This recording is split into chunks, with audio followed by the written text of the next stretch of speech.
So, um, Sam, uh,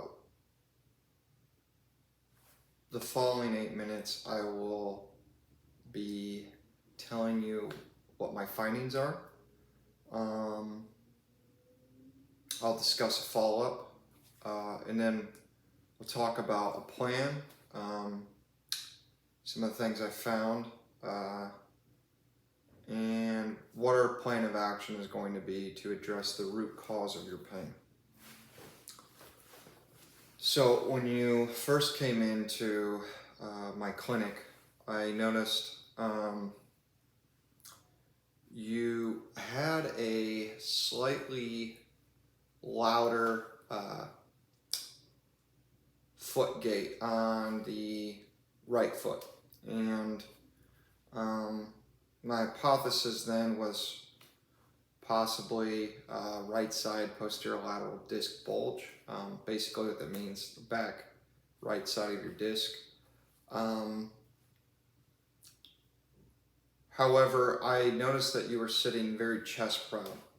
And so as I understood your story, first of all, you went through 15 different doctors that told me that you never got a thorough assessment. Went through 5 chiropractors, as you said, 4 physical therapists, and then 4 different medical doctors. And so it was really important for me to understand why your therapy approaches did not work in the past, on what we can do differently moving forward. And so you talked about how it hurt every time you slipped on ice. That kind of gave me a hint that you might have some extension driven pain. And so you said you also mentioned that you get some pops, some clicks, some cracks in your back when you go to the bathroom.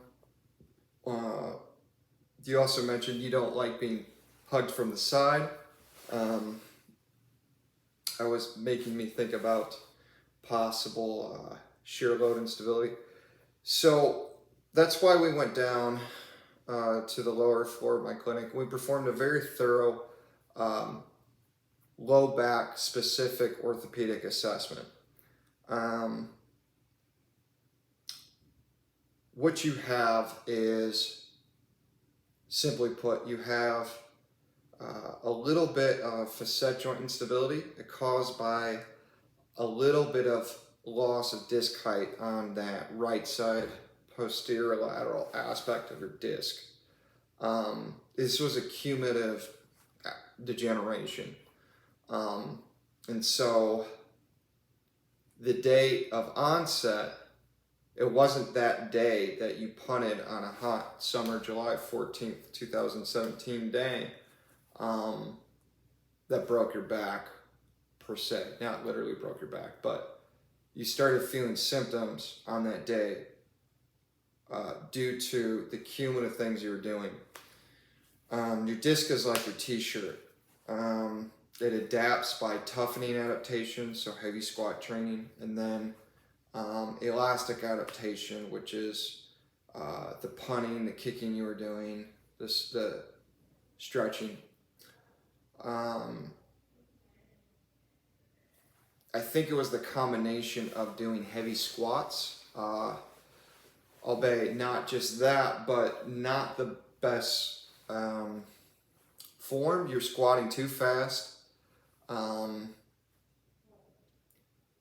And so that's why we went down and we performed our assessment.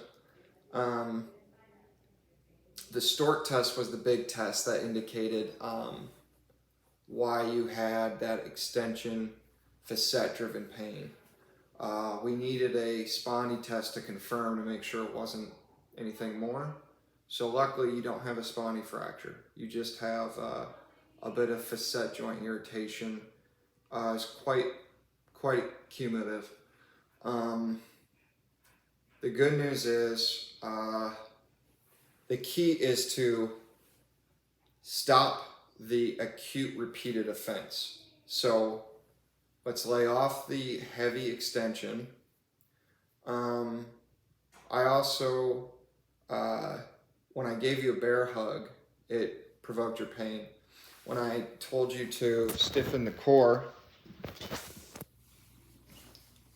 with a lateral abdominal brace, it took your pain away. So the key is to include things that are pain-free and find ways to hack around, biohack ways around to avoid your pain.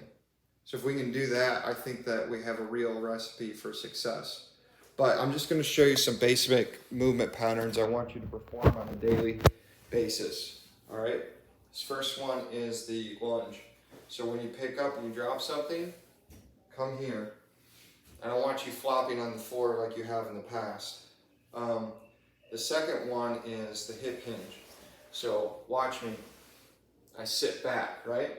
So in order to move, I pull my hips forward. So that will stop the repeated offense to your disc. Now you don't have flexion-based pain. However, bending all day, especially if you're trying to get back into lifting, we want to save up that capacity. The biggest thing before I adjust you and return some of that mobility in your spine, we got to make sure that facet joint is stable. I want you to think of a bowl, and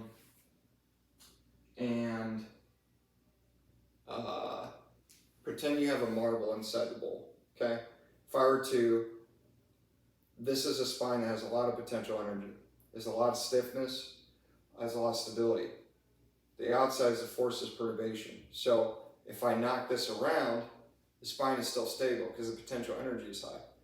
The slope, the steepness, right? Because potential energy is mass times gravity times height. So if the height is high, right, it will take more gravitational force to make it unstable. The steeper it goes, I press on that perturbation and it returns to its original stiffness. So then we have other forms. Then it becomes kind of like this, where it's still stable, but not as much will take it to knock it off. Then we got a flat. You're like this. The marble's here. The lightest thing will cause it to become unstable. It's simple. If the spine's potential energy is greater than that of the force's perturbation, your spine will be stable. But if the force's perturbation, our internal environment, external environment, perturbing on your spine is greater than that of your own spinal energy, spinal potential energy, your spinal joint stiffness will become more unstable. The system is unstable right now. We need to make sure that you have stability before I adjust and proceed. So here's what we'll do. I will teach you more spine hygiene.